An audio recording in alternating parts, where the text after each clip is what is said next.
Mesdames et messieurs, bonsoir. Dans l'actualité ce soir, à la une, la Guinée célèbre ce 28 septembre le jour de la gloire avec 60 ans de souveraineté assumée. Ce jour marque le nom historique du peuple de Guinée à la colonie française.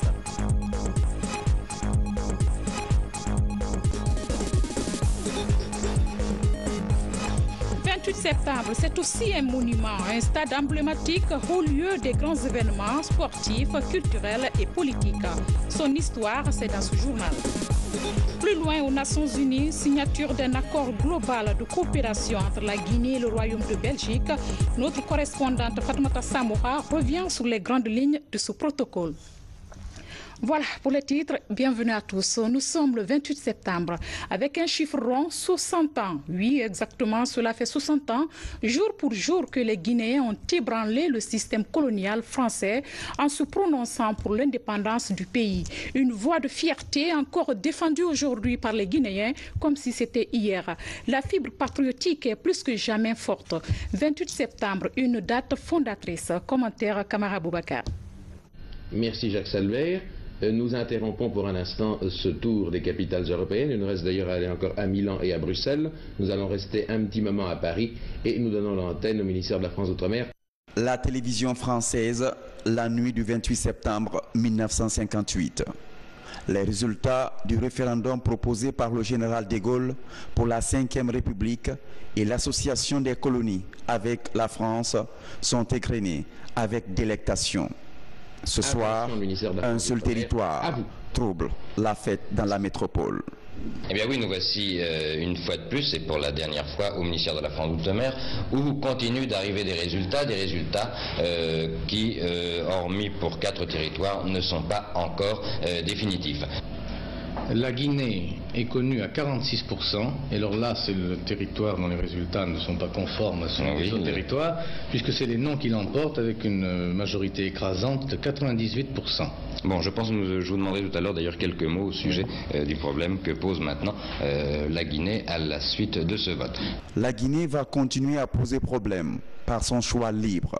L'attitude est jugée subversive dès les minutes qui suivent la fin du vote référendaire. D'ailleurs, les derniers mots prononcés par le représentant du ministère des colonies sur le plateau du direct sont sans ambages. Je voudrais terminer par la Guinée. Ce matin, un communiqué a été remis à M. Ségou Toubé, le président du Conseil du gouvernement de Guinée. Communiqué émis à la suite du vote de la Guinée. Nous n'allons pas lire ce communiqué. Pourriez-vous nous en donner l'esprit rapidement? Je pense d'ailleurs qu'il est connu de quelques-uns de nos téléspectateurs déjà. La Guinée a voté non, donc elle a fait part d'une façon formelle de sa volonté de quitter la communauté qui lui était proposée par la Constitution. Et le représentant du Haut-Commissaire de la République à Naïef, qui était envoyé spécial à cette occasion à Conakry, a remis au président du Conseil du gouvernement de Guinée un communiqué dans lequel il donne acte de la décision de la Guinée et met le point sur un certain nombre de conséquences de cette décision qui ressortissent toutes et qui je crois entreront en vigueur très rapidement. Très rapidement, avec des mesures transitoires évidemment pour ne pas créer des perturbations immédiates qui troubleraient profondément le fonctionnement de l'administration de la Guinée. Enfin, l'acte de divorce a été remis ce matin. Le voici. Je vous remercie, M. Biazini. Merci. C'est avec le sourire, ce jour historique, jour de gloire pour notre destin commun, que nos dévanciers téméraires se sont acquittés de leur devoir dans les urnes. Ces patriotes dans l'âme l'ont fait pour nous et nos descendants, vivre libres sur la terre de nos ancêtres. Pour eux, il ne pouvait y avoir de peuple supérieur, gendarme de la vie des autres. Le fondement de la liberté, c'est d'abord la double reconnaissance de la dignité inhérente à tous et l'égalité de tous devant les droits inaliénables. Le 28 septembre reste donc une date fondatrice, et pour la Guinée et pour les autres colonies de l'Afrique française qui, 2 ans plus tard, bénéficieront de la faille ouverte par Sékou Touré et ses illustres compagnons dans l'armure coloniale.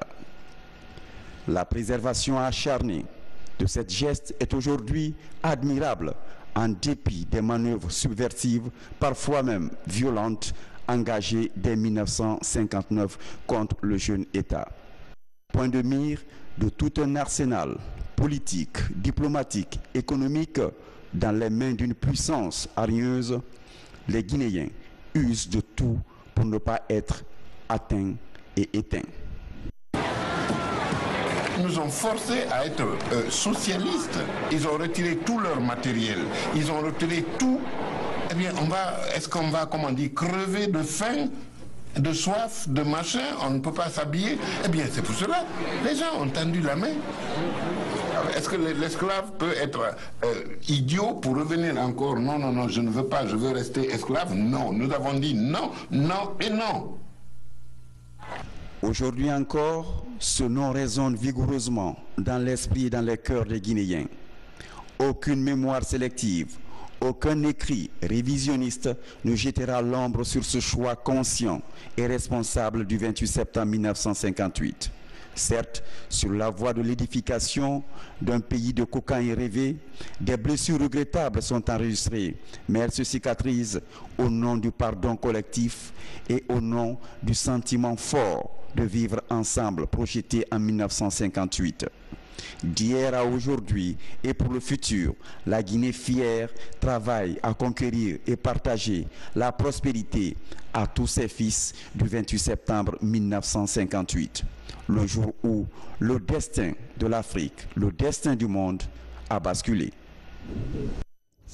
Une date fondatrice, le 28 septembre, c'est par les urnes que les Guinéens ont choisi leur voie dans le concert des nations indépendantes. Ce choix singulier finira par conscientiser les autres colonies et montrer le chemin de la prise en main de leur destin. Le sens du vote singulier de la Guinée avec Ansoumane Toumani Camara. C'est après la loi cadre, dite loi des fers de juin 1956, que les colonies françaises d'Afrique se voient dotées d'une autonomie interne. Cette nouvelle donne autorise l'instauration des exécutifs locaux responsables devant les assemblées législatives. Progressivement, l'Afrique soumise mais revendicatrice de sa souveraineté sans un assouplissement du système colonial, signe d'un changement de stratégie de domination.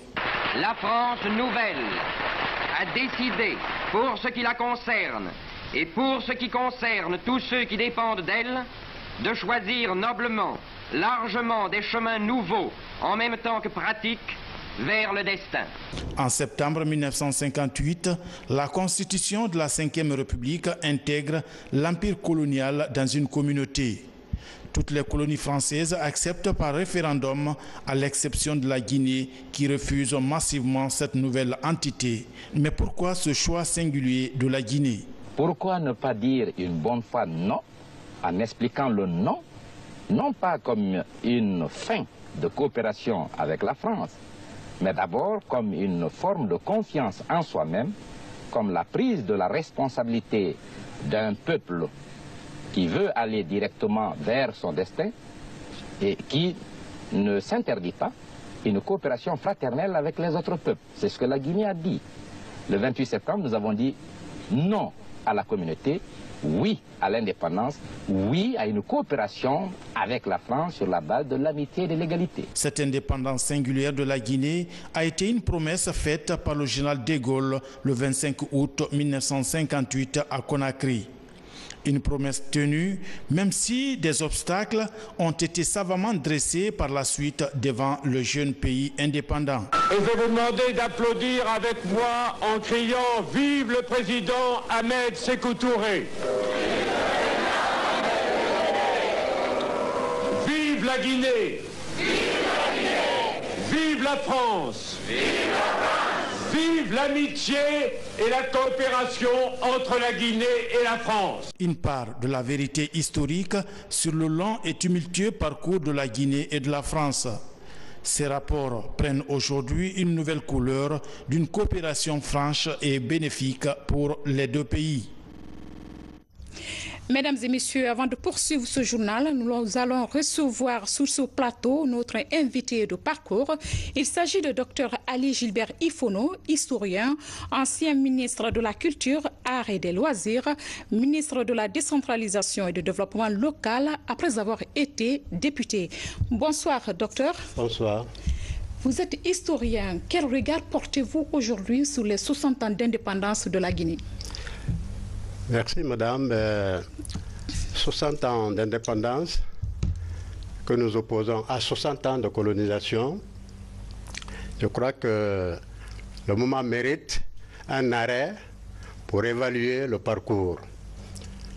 Parce que je ne veux pas dire que 60 ans de colonisation ont été annulés par 60 ans d'indépendance, ce n'est pas évident, mais le parcours a été très très important, très intéressant, parce que les Guinéens ont tout fait pour concrétiser justement cette indépendance obtenue le 28 septembre 1958 avec la proclamation le 2 octobre de la même année. Oui. Est-ce qu'on a réellement tout fait? Je dirais non. Mais on a beaucoup fait, pas tout fait, tout n'est pas bien fait, mais il y a des traces que nous pouvons présenter comme bilan de 60 ans d'indépendance. Quel est ce bilan? Quel est ce bilan que vous présentez? Il y a d'abord les réalisations de la jeune République. Vous savez, l'enthousiasme qui a animé les populations après le vote du 28 septembre s'est manifesté par un enthousiasme délirant dans toutes les régions. Et avec le peu de moyens, la jeune République a initié l'investissement humain. La plupart des réalisations que vous avez à l'intérieur aujourd'hui sont le produit de ce travail d'investissement humain. D'aucuns diront que c'est dérisoire, mais ça traduisait la volonté d'indépendance parce que le général de Gaulle nous avait lancé un défi. L'indépendance, vous pouvez la prendre, mais avec toutes les conséquences. Donc, nous savons ce que nous faisions et tout n'était pas à souhait, mais on n'a pas resté les bras croisés. Est-ce que c'est cette histoire que vous transmettez aujourd'hui à la jeune génération? Ben, tout à fait. C'est cette histoire que nous essayons de transmettre à la jeune génération. C'est vrai qu'il ne faut pas confondre les périodes. Sous la Première République, il y avait le système de parti unique. Parce qu'aujourd'hui, les historiens sont interpellés pour l'histoire de la Guinée. Oui, c'est tout à fait juste. Mais nous ne sommes pas restés les bras croisés. Il y a des travaux qui ont été faits. D'abord au niveau des universités, ensuite au niveau des chercheurs à titre individuel. Malheureusement, nous n'avons pas réussi à produire un manuel d'histoire, un manuel de référence de l'histoire de notre pays. C'est dommage. Nous avons produit un projet depuis les années 90. Malheureusement, projet sans financement, sans soutien, il n'en est pas un. Docteur, nous allons revenir dans un instant sur ce point de l'histoire. Oui. Le référendum du 28 septembre a été un vote massif en Guinée. Les régions se sont aussi bien exprimées que Conakry. À l'Abbé, par exemple, en dépit des tiraillements entre anciens combattants, chefs de canton et indépendantistes, ces derniers l'ont largement remporté. Témoignage dans ce reportage de Mohamed Alpha Baldé et Sarafedine Diallo. Même si ses capacités de mobilité se sont amenuisées sous le poids de l'âge, le doyen Muntaga Baldé a la mémoire fraîche quand il parle du 28 septembre 1958. Dans la cité de Karamoko Alpha, l'homme a été témoin de toutes les étapes qui ont permis à la Guinée de rejoindre le concert des nations libres et indépendantes. Pendant toutes les 2 années qui ont précédé, la jeunesse a populariser l'idée d'indépendance, donc ce n'était pas au dernier moment qu'on allait mettre ça sous le enterré. Voilà. Ça se faisait au grand jour, il n'y avait aucun... Et puis le PDG était très fort. C'était de sorte qu'on n'avait pas besoin de faire quoi que ce soit à l'ombre. Tout le monde était d'accord et le colonisateur savait que c'était ça. Et il ne pouvait rien faire. À l'Abbé, 2 sites ont longtemps symbolisé cette victoire sur l'occupation. Le cinéma L'Orange, aujourd'hui reconverti en magasin de commerce, et le centre culturel. Toutes les réunions pour la victoire se tenaient à ces deux endroits. Nous, on a fait la campagne à la baie ici. On allait au marché hebdomadaire, on disait aux gens, il faut voter. Et ceux qui étaient sceptiques, on tâchait de les rassurer. C'est comme ça. En particulier, je me rappelle quelqu'un, on était à Sanou. Il nous dit, mais vous voulez qu'on soit indépendant alors qu'on ne sait pas fabriquer une aiguille? Il dit, oui, on ne sait pas fabriquer parce que justement les gens ne veulent pas qu'on apprenne à fabriquer. Et puis j'ai dit, les aiguilles, c'est les machines qui les font, ce n'est pas les hommes. Donc si on est indépendant, on amène la machine et puis on fabrique les aiguilles. Et ce sont les militaires, les anciens combattants qui ont fait la campagne pour le oui, principalement, et les chefs de canton. Les ex-chefs de canton, puisque c'était parti des... J'ai demandé au chef, à un militaire un jour, pourquoi vous avez fait la campagne pour le oui? Il dit, nous quand on a parlé de référendum, nous avons été demandés à nos chefs, c'était les Français à l'époque. Ils nous ont dit, bon, si vous votez non, on coupe vos pensions et puis vous vous débrouillez. Comme dans la grande majorité du pays, l'abbé a voté pour l'indépendance.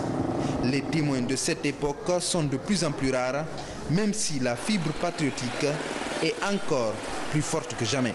Nous pouvons faire beaucoup de choses, mais si véritablement, d'une manière tout à fait sincère, on met de côté tout esprit de journalisme, aux côtés de nos frères de la Haute-Guinée, de la forêt, de la Basse-Guinée, on a mené la lutte ensemble avec tout le cœur qu'il faut. Je dis que si on reprend ça, cet esprit, et on le continue, on soulèvera des montagnes. À Kankan également, c'est avec ferveur que la population s'est mobilisée pour le vote historique du 28 septembre. De l'indépendance à nos jours, beaucoup d'eau a coulé sous le pont. Fodé Bangal Fofana revient sur les grandes étapes de cette évolution. Suivez. Kankan, comme toutes les villes de la Guinée, a vécu les moments forts de l'indépendance de notre pays. Les Guinéens sont les seuls à refuser la nouvelle constitution présentée par le président français Charles de Gaulle lors du référendum du 28 septembre 1958. Elhadj Moustapha Kaba se souvient. À l'époque, j'avais 24 ans, je suivais très bien les événements. J'étais le représentant du quartier Banangoroda à Kouroula, auprès du commandant de cercle.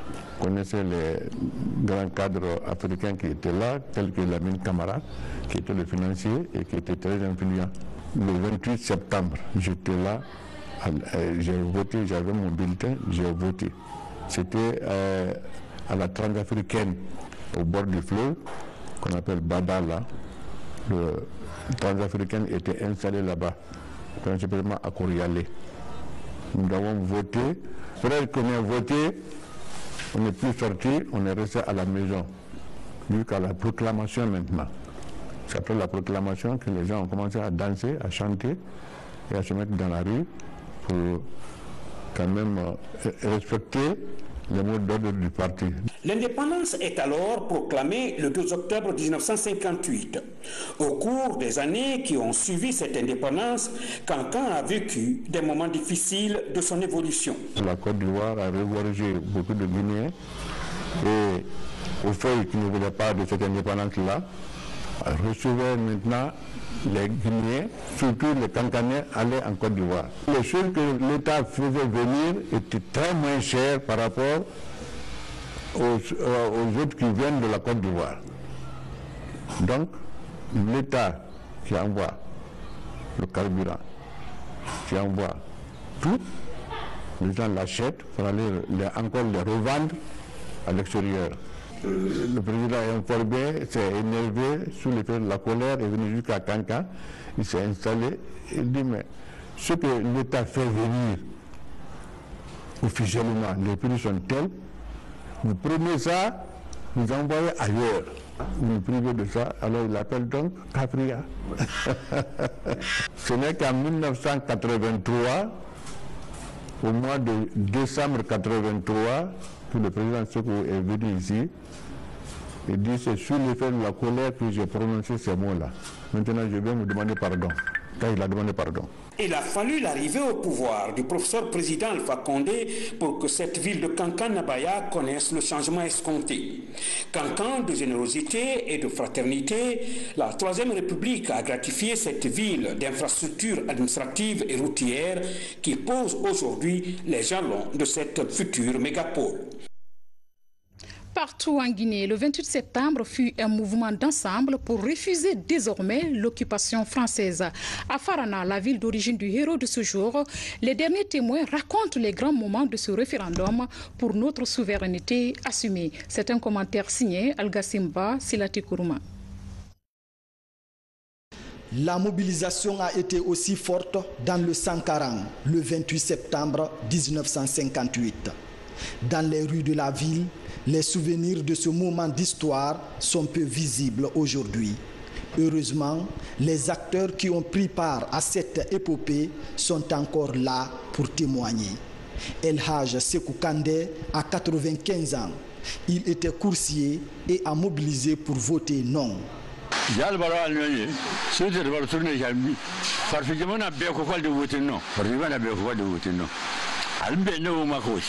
Tous les leaders se sont retrouvés et Sékou Touré a demandé à tout le monde de voter non. Il y a un leader dans le groupe du nom de Sékou Touré. Si tu arrives à le convaincre, tu as eu tout le monde.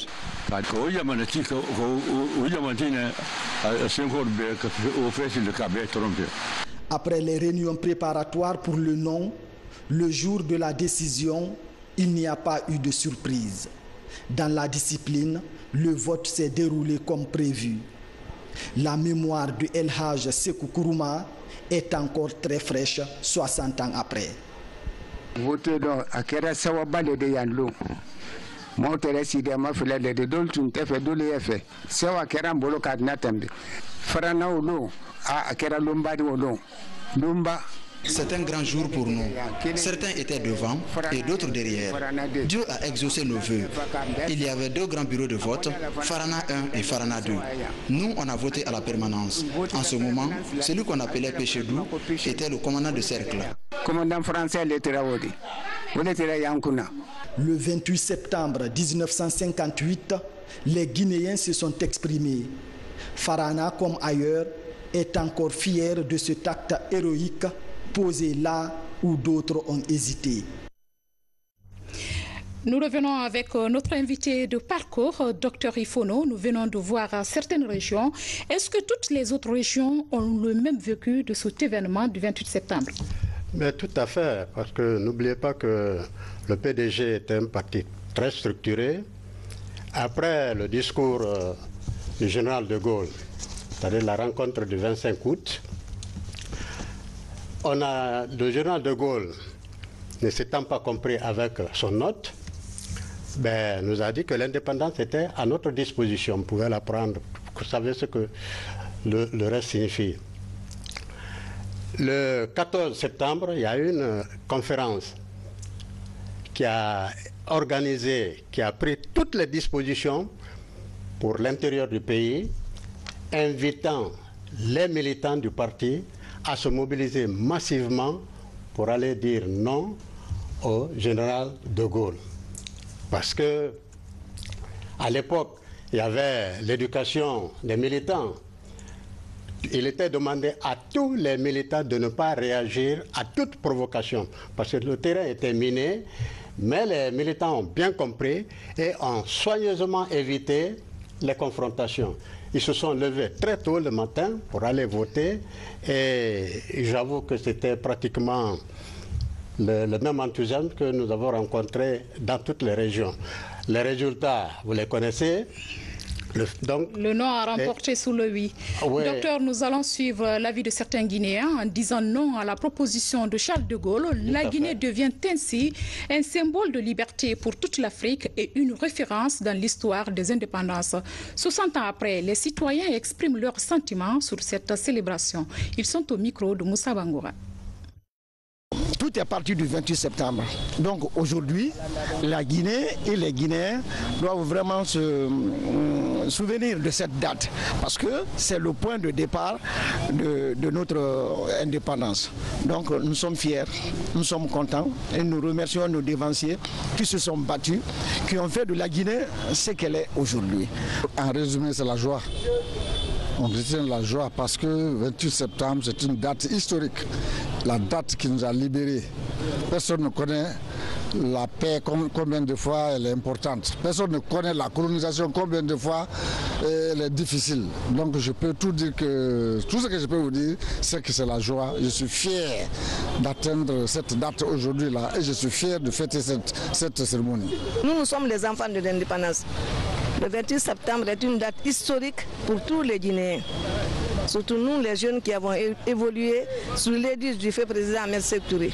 Nous sommes tous des camarades révolutionnaires. On a été éduqués dans le sens du civisme, du patriotisme. On a reçu une éducation exemplaire pour être les cadres d'aujourd'hui et mieux servir notre pays en tant que patriotes. Ça me rappelle le jour qu'on a eu cette indépendance en 1958.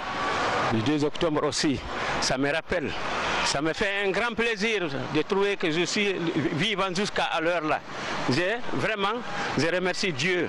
Le 28 septembre, elles ont été nombreuses, les femmes guinéennes, les hommes de Guinée, qui se sont levés comme un seul homme derrière le camarade Feu Ahmed Sékou Touré pour dire non à la France, pour dire non à la colonisation. La date du 28 septembre restera toujours dans l'histoire de la Guinée. Et nous sommes très fiers de fêter le 28 septembre. Docteur, de tous ces témoignages, il y a un mot qui revient souvent, c'est l'unité. Selon vous, comment maintenir cette unité dans ce pays? L'unité nationale est un problème aujourd'hui. Je vous ai dit tout à l'heure que ce n'est pas le même environnement sous la Première République et aujourd'hui. Hier, c'était parti unique. Il a été relativement plus facile d'enseigner, d'entraîner les militants vers l'unité nationale. Aujourd'hui, nous avons, je crois, 150 ou 200 partis politiques. Chaque parti a sa charte, chaque parti a ses ambitions et chaque parti, au lieu d'enseigner, de maintenir cette unité nationale, entretient de toute façon ses options, sa philosophie. Ce qui fait qu'aujourd'hui, nous n'avons pas un barème à partir duquel imposer cette unité nationale. Nous la recherchons par tous les moyens. Ce n'est pas évident et naturellement, elle dépend de beaucoup de facteurs parce que n'oubliez pas que les 60 ans d'indépendance ont connu, il y a eu des périodes fastes, il y a eu des périodes difficiles. Ces périodes difficiles ont marqué des tâches indélébiles le parcours de cette indépendance. Et c'est ce qui fait qu'aujourd'hui, beaucoup qui ont été frustrés, qui ont perdu des avantages, pensent que l'indépendance n'a pas été dans le sens dicté tout à fait par le premier régime au départ et qu'il y a eu des déviations. Donc, aujourd'hui, pour amener la population à l'unité nationale, c'est un travail de longue haleine. Mais l'intérêt national doit être la priorité de tous. Mais tout à fait, l'intérêt national est évident. Mais faut-il que chacun la régisse de cette façon? Mais si chaque parti politique, chaque leader enseigne à ses militants, à ses responsables, ce qu'il entend par unité nationale, ou que ceux-là qui ont des raisons plus ou moins fondées de s'opposer à l'allure générale donnent des orientations qui leur sont propres, croyez-moi que ce n'est pas une tâche facile. On y arrivera, docteur, on y arrivera à cette unité nationale. Pour continuer, nous allons vous donner le contenu de ce communiqué. Citoyennes et citoyens, mesdames et messieurs, dans 72 heures, notre pays célébrera le 60e anniversaire de son accession à l'indépendance nationale. Ce sera, comme vous le savez bien, le 2 octobre 2018. Cette date, repère indéniable de l'histoire collective guinéenne, interpelle chaque guinéenne chaque Guinéen, aussi bien ceux des villes et des zones rurales. À ce titre, elle s'impose comme une date de mémoire qui ne doit laisser aucune place, aussi minime soit-elle, à l'exposition à la face du monde de nos insuffisances de cohésion et de nos divergences politique. Pour cette fête anniversaire, notre pays accueille une bonne dizaine de chefs d'État amis, des ministres d'État, des hauts représentants des mouvements de libération nationale en Afrique, etc. L'enjeu pour le peuple fier de Guinée est grand. Tout en prenant en compte les droits et devoirs des uns et des autres, le gouvernement de la République en appelle aux formations politiques du pays et aux organisations non gouvernementales et autres acteurs sociaux de surseoir à toute marche ou manifestation pour permettre une commémoration de 60 ans d'indépendance digne du peuple de Guinée. En conséquence de quoi, il est demandé à mesdames et messieurs les gouverneurs, les préfets, les sous-préfets et les secrétaires généraux de communes de prendre toutes les dispositions nécessaires à l'application de la présente mesure qui prend effet à compter de sa date de signature, de sa date de publication. Conakry, 28 septembre, le ministre de l'administration du territoire et de la décentralisation, général Brema Condé. Justement, nous sommes à jour J-4 de la célébration de la fête de l'indépendance et l'heure est au dernier réglage au stade du 28 septembre. Les exercices de défilé se poursuivent. Autorités civiles et militaires se sont mobilisés ce vendredi pour assister aux derniers entraînements avant le jour J. La fête s'annonce belle, comme le confirme ce reportage de adjudant Sekou Kamano. On fait la revue de tous les équipements des forces de défense et de sécurité. Ensuite, nous avons suivi le défilé. Et c'est un défilé qui nous a beaucoup impressionnés parce que c'est un événement qui vient à point nommé. Parce que ça fait plus de 20 ans qu'on n'a jamais vécu un tel événement en Guinée. Donc, nous espérons que le 2 octobre 2018 sera inscrit dans l'histoire de notre pays comme un événement très important. À présent, zoom sur le stade du 28 septembre. C'est dans notre rubrique en 60. Monument symbolique et historique comme son nom l'indique, le stade du 28 septembre accueille cette année les festivités de l'an 60 de notre indépendance. Il a servi à plusieurs rencontres sportives, culturelles et politiques. L'historique des monuments, c'est un grand format réalisé par Alpha Issi Agaba, rendu par Hassan Al-Silla.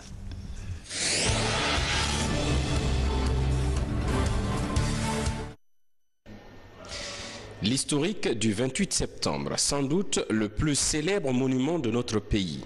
Son nom en référence à la date du vote référendaire pour l'indépendance a plusieurs fois fait le tour du monde. Cela depuis l'inauguration en octobre 1964. 3 ans après le début de ses travaux de construction, en ce moment on l'appelait complexe omnisport du 28 septembre. Jusqu'à nos jours, il demeure la principale enceinte sportive du pays. Le célèbre stade du complexe a une capacité d'accueil de 25 000 places. Il y avait un flac d'eau, il y avait beaucoup de cailloux, des blocs de cailloux. C'est comme vous devez savoir que la surface terrestre était auparavant totalement occupée par l'eau. Et l'eau s'est retirée finalement et tu sentais par les rochers, les trucs qui étaient là. Alors, c'est ce que vous voyez là, ça a été un grand boulot pour que nous puissions avoir une surface plate comme ça. Parce que déjà, on communiquait ce qu'on appelle les fayas, là, ça veut dire feu en anglais, et c'était des communications. C'est comme si les gens veulent faire des communications et faire éclater les bombes. C'était le départ quoi. Parce que les pierres là, les grosses pierres là, mettaient des trucs là dans des communications. Après ils allaient allumer le feu quelque part. Le feu vient, ça éclate. Vous voyez des blocs, des gros blocs de pierres qui sont en l'air à une hauteur peut-être des fois même jusqu'à 100 mètres, qui descendaient quelquefois avant que ça ne descende, c'est éclaté là, ça tombe sur les maisons voisines. C'est comme ça qu'on a fait. Et on a fait la préparation du sol d'ici. Après, bon, il y avait des camions qui prenaient des trucs là pour envoyer des agrégats là ailleurs, ou jeter ailleurs, et ils prenaient aussi des pierres, du sable, finalement, pour avoir une surface comme ça. Construit grâce à l'appui de l'un des premiers États amis à la Guinée indépendante, l'ex-URSS, le stade du 28 septembre a longtemps été l'un des plus beaux temples sportifs de la sous-région. Il est devenu un antre mythique par les exploits du grand Afia. En décembre 1977, c'est ici, pour la première fois, qu'un club africain réalise l'exploit du tripli. Ce fut une anthologie. Nous, on était très fascinés lorsqu'on était jeunes pour venir visiter non seulement ce stade, qui était l'un des plus grands de l'Afrique occidentale et qui a abrité assez d'événements comme le triplé du Afia en 1977 ou les compétitions comme la coupe Amilcar Cabral. Et sincèrement, on était très épatés, on était vraiment très ravis. Donc parler de ce stade, c'est parler d'une période intéressante de l'histoire de la Guinée. Les gradins constituent l'autre charme de ce stade. Ils reflétaient la sociologie de la capitale. Chaque arrondissement devenu commune aujourd'hui disposait d'espaces destinés exclusivement à ses habitants. Le stade était reparti, les différents secteurs là étaient repartis entre les différents arrondissements. Premier arrondissement ici, les quartiers du premier arrondissement, vous êtes obligés, en ce moment c'était la révolution, vous étiez obligés de remplir là-bas. Le commandant d'arrondissement ou d'arrondissement était là, il mobilise à travers les chefs de quartier relevant de lui. Son secteur est rempli, tous les stades étaient remplis. Au-delà de son caractère sportif, ce complexe a abrité sous et après la Révolution des meetings politiques mémorables. D'illustres chefs d'État comme Fidel Castro, colonel Kadhafi ont été célébrés ici même. Quand il y avait des grands meetings, c'était ici. S'il y avait des réceptions des chefs d'État, quand vous n'avez pas la chance de voir le chef d'État à la réception, c'est ici vous venez. Marien Gouabi, je l'ai vu là. Nkrumah, je l'ai vu, Nkrumah du Ghana. J'ai vu Haïlé Selassie ici. J'ai vu Houphouët ici. J'ai vu Senghor ici. J'ai vu Modibo Keïta ici. J'ai vu, après lui, il y a Moussa Traoré qui est venu là.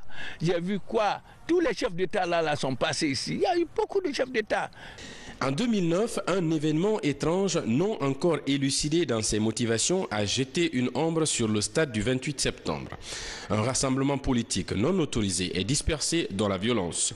Des morts et viols sont enregistrés. La Guinée était à sa seconde transition militaire. Le procès est attendu. Depuis 2009, à nos jours, on est en train de se battre pour connaître ce procès. Parce qu'en 2010, il y a eu un pool de juges qui a été mis en place par le gouvernement de transition. Et ce pool de juges a pu travailler. Et jusqu'en 2017, on a pu clôturer l'instruction. C'était en décembre 2017. Et suivi de l'ouverture d'un comité de pilotage, de mise en place d'un comité de pilotage qui va pouvoir organiser le procès. C'est un comité technique qui va mettre tout en place pour trouver surtout les moyens financiers et définir le lieu. Et suite à tout cela, la date qui va s'en sortir en ce moment pendant les débats. Il faut absolument qu'on ait confiance en notre justice parce qu'on ne peut pas continuer à sortir de notre pays pour aller dire qu'il faut que la justice régionale ou bien l'international puisse s'occuper de notre cas. L'histoire a repris son cours timidement dans l'enceinte du stade du 28 septembre. Les autres disciplines sportives pratiquées se sont lancées les premières. Le football est revenu ensuite sur cette pelouse pour reprendre ses droits. Mais depuis le Afia, l'antre du 28 septembre est orphelin d'artistes et de dieux vivants. Le public lui reste attaché à ce patrimoine dans l'espoir de revivre en liesse d'autres triomphes. Les prochaines années, le stade du 28 septembre, sous le poids des âges, est appelé à vivre pour le sport, moins d'événements internationaux au profit du stade de Nongo, la belle au bois dormant de la République. Docteur Ifono, nous allons fermer la parenthèse sur le 28 septembre avec cette dernière question. Vous venez de voir le stade du 28 septembre. Que représente-t-il pour vous? Est-il un symbole fort? Le stade du 28 septembre est un symbole très fort. D'abord d'unité nationale, ensuite de volonté de développement, parce qu'il fait partie des symboles de notre unité nationale, au même titre que Air Guinée, au même titre que le port autonome. Et vous constatez, à chaque fois qu'un problème est lié à ces éléments qui constituent les premiers jalons, justement, du développement de notre pays, parce que nous les avons réussis pratiquement sans grands moyens, l'Occident ayant fermé toutes les bourses, nous avons compté essentiellement sur nos efforts propres. Et ces efforts ont produit le stade du 28 septembre, Air Guinée, le port autonome et bien d'autres infrastructures. Donc, au stade du 28 septembre, quand il y a un match de football, on ne distingue pas d'ethnie, on ne distingue pas de religion, on ne distingue pas de parti politique. C'est le Guinéen tout court qui vient pour assister à un match de football, pour assister à une manifestation quelconque. Bref, le stade du 28 septembre est un symbole fort, malheureusement qui a été souillé lors des douloureux événements que nous avons vécus. Et la responsabilité, moi je la situe aux deux niveaux. Ceux qui ont choisi de marcher le 28 septembre et au stade du 28 septembre ont une part de responsabilité. Ceux qui sont allés réprimer, tuer des concitoyens et de façon gratuite ont leur part de responsabilité. Merci, Dr Ifono, d'avoir répondu à notre invitation. Je vous rappelle que Dr Ali Gilbert Ifono est historien, ancien ministre de la Culture, Arts et des Loisirs, ministre de la Décentralisation et du Développement local, après avoir été député. Nous allons revenir sur cet autre communiqué de la Cour constitutionnelle.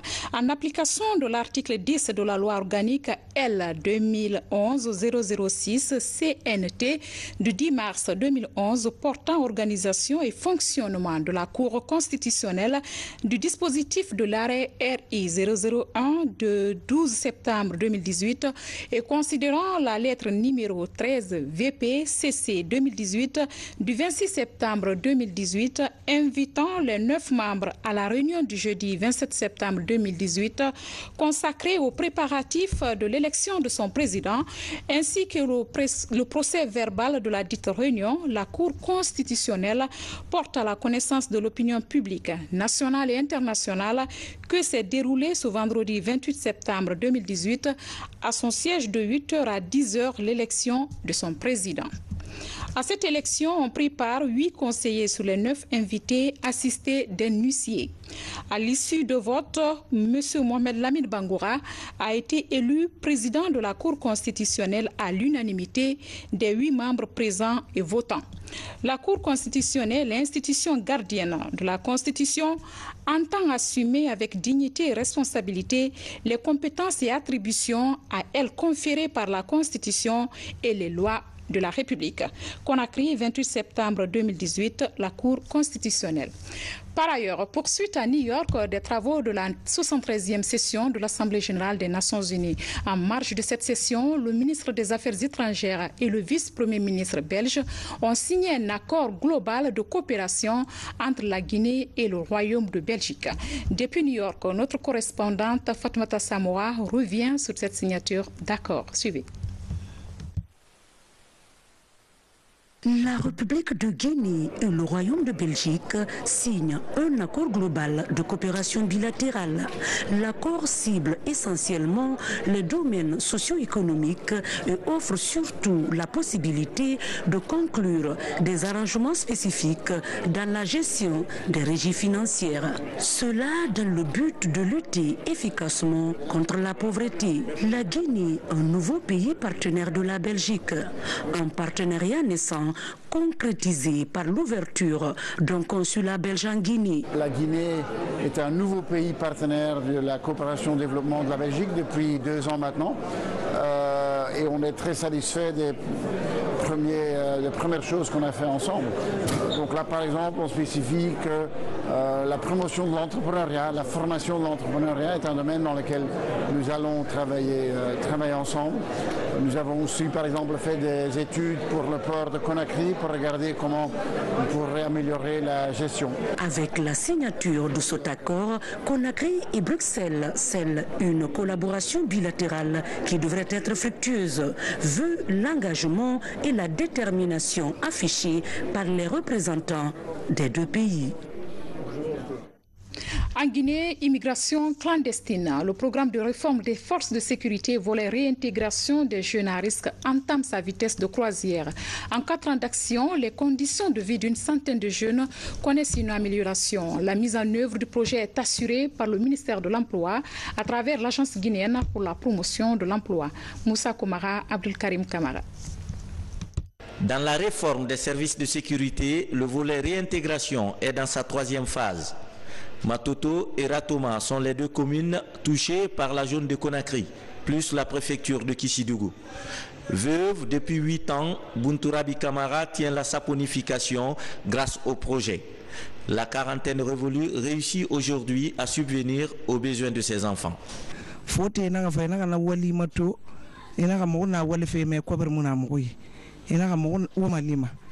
l'Union européenne qui a donné force à notre activité à travers un financement. Aujourd'hui, Dieu merci, mes amis et moi arrivons à prendre nos familles en charge.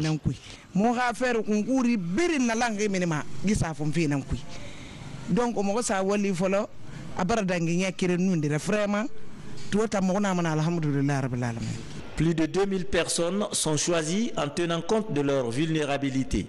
Elles bénéficient de ce programme de réinsertion par des activités génératrices de revenus.